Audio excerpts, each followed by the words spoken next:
وضو عطا فرمائے، نیتوں اور ارادوں کو پاکیزگی نصیب فرمائے، اور اس ماہ مبارک کی ساری برکات اور اس کے ثمرات اور اس کی روحانیت سے ہم سب کو فیض یاب فرمائے۔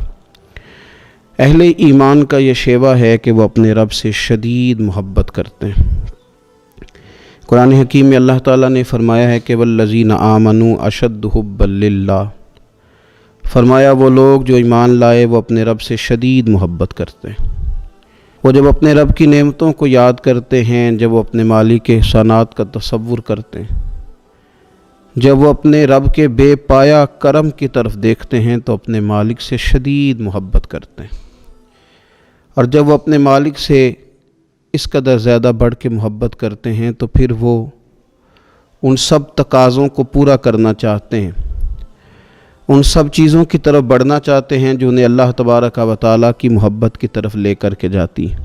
اللہ تبارک و تعالیٰ چونکہ اپنے بندوں کی طلب سے آگاہ ہے، اپنے بندوں کی پیاس کو جانتا ہے، ان کے دلوں میں اس کی طرف بڑھنے کا جو جذبہ ہے، اس جذبے سے مالک پوری طرح نہ صرف آگاہ ہے بلکہ اپنے کرم سے اس کی تسکین بھی فرماتا ہے۔ تو اللہ تبارک و تعالیٰ نے وہ سارے راستے ہمیں عطا فرمائے جو رب کریم کی محبت کی طرف ہمیں لے جاتے ہیں اور اس کی محبت کی لذت ہمارے دلوں کے اندر پیدا کرتے ہیں۔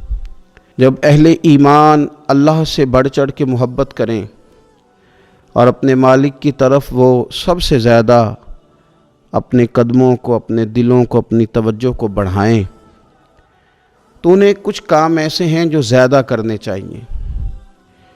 ان کاموں میں سے ایک بڑا کام یہ ہے کہ وہ اپنے رب کی عبادت کریں۔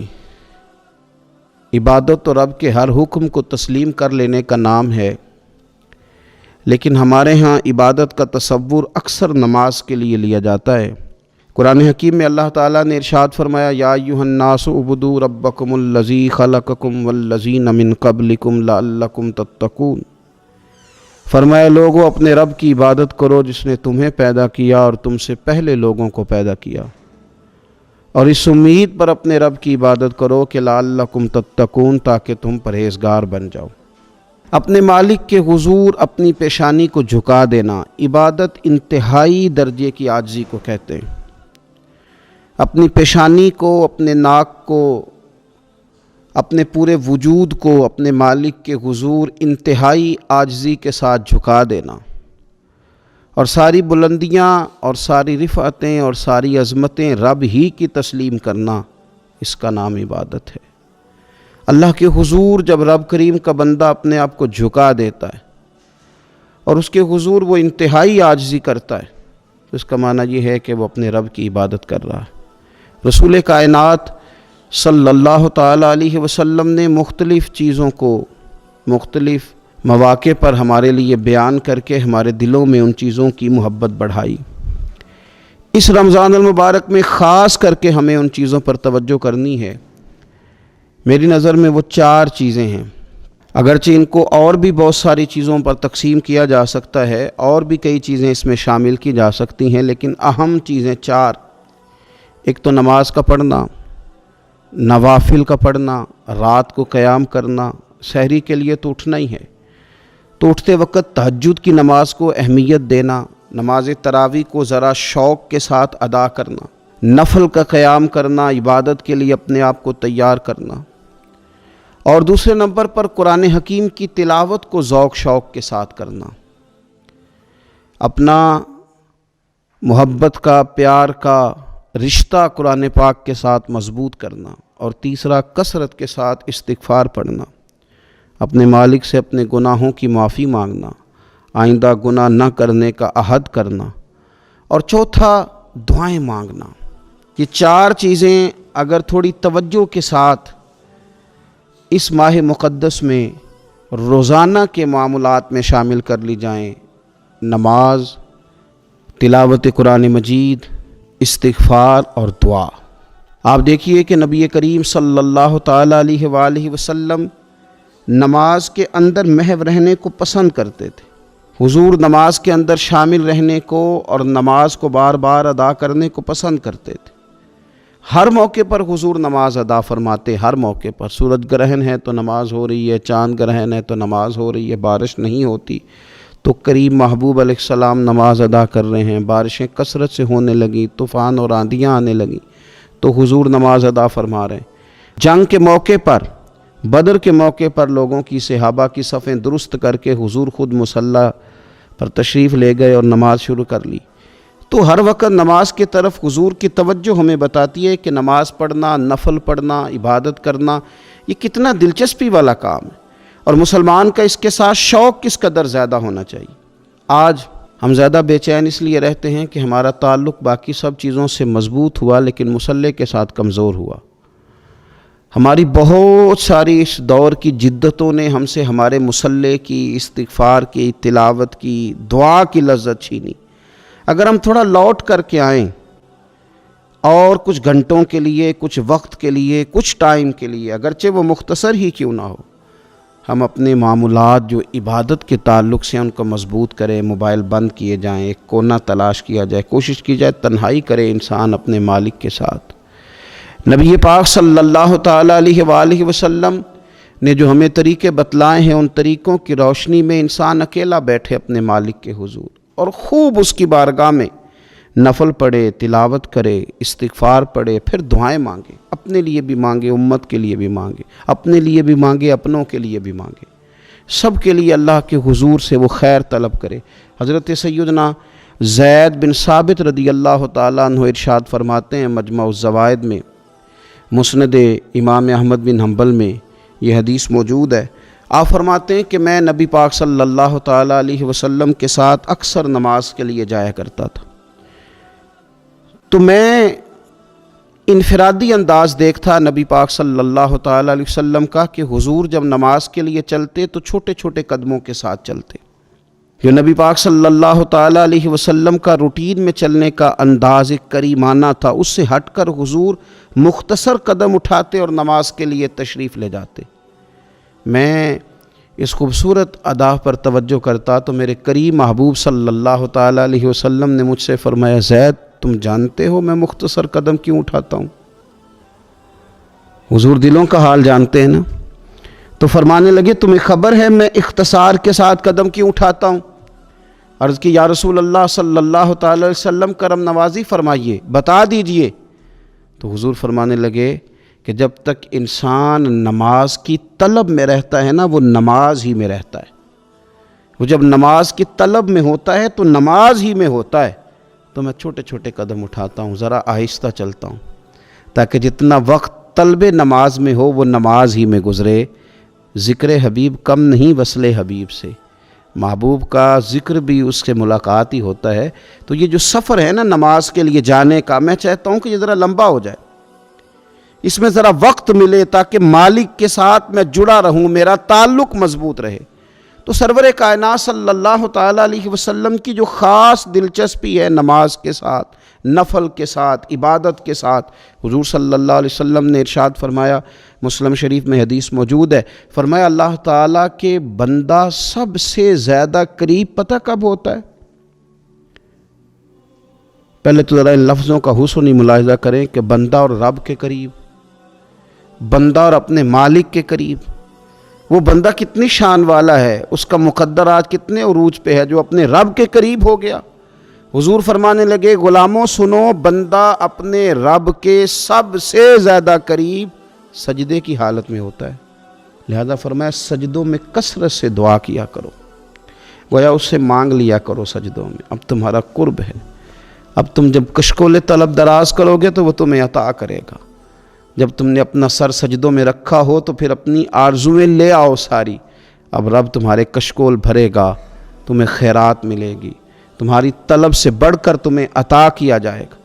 تو عبادت کے ساتھ جب آپ کا تعلق ہوتا ہے تو آپ قرب الہی میں ہوتے ہیں، اللہ کے قریب چلے جاتے ہیں۔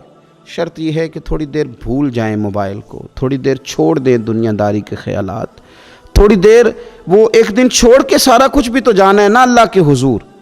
تو آج بھی اگر کچھ وقت کے لیے ترک کیا جائے، اسلام میں رہبانیت نہیں، لیکن حضور تہجد کی نماز پڑھتے تھے، حضور اعتکاف کرتے تھے، غار حرا میں وقت گزارا نبی پاک علیہ السلام، کچھ وقت تو ایسا ہو جو انسان اپنے رب کے ساتھ گزارے، اللہ کے ساتھ اپنے تعلق کو وہ مضبوط کرے۔ دیکھیے حضرت سیدنا یوسف بن عبداللہ بن سلام رضی اللہ تعالیٰ عنہ، یہ حضرت عبداللہ بن سلام رضی اللہ تعالیٰ عنہ معروف صحابی رسول صلی اللہ تعالیٰ علیہ وسلم کے صاحبزادے ہیں۔ یہ حضرت ابو درداء رضی اللہ تعالیٰ عنہ سے ملنے کے لیے تشریف لے گئے۔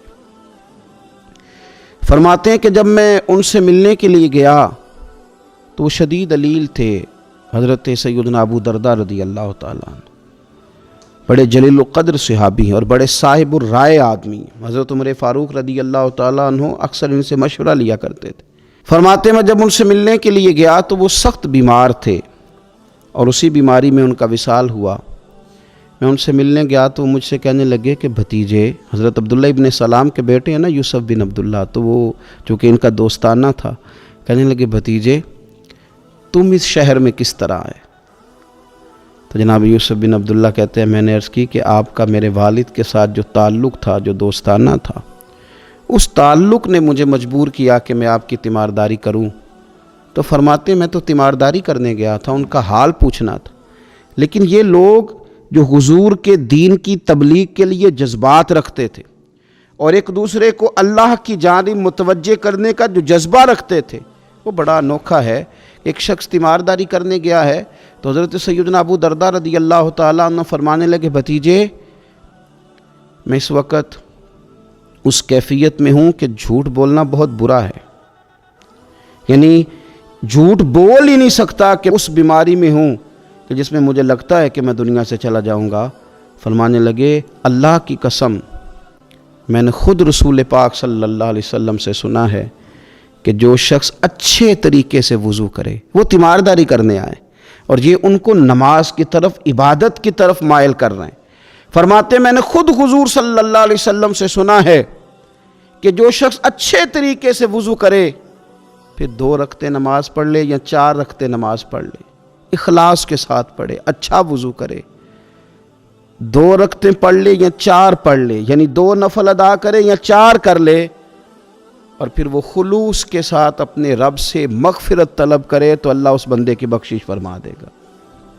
یہ میں نے سنا ہے حضور سے، یہ میں نے خود سنا ہے۔ مرض وصال میں سیدنا ابو درداء رضی اللہ تعالیٰ عنہ اس کو بیان کرتے ہیں۔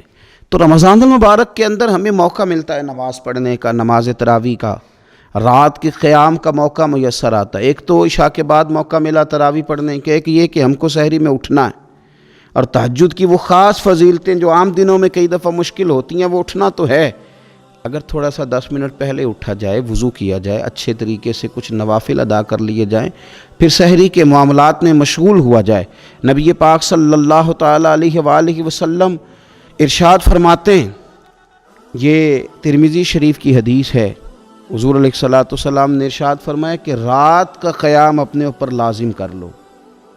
اگرچہ یہ لازم کرنا یہ استحبابی حکم ہے، حضور صلی اللہ تعالی علیہ وسلم نے اسے فرض قرار نہیں دیا، لیکن حضور شوق دلاتے ہیں۔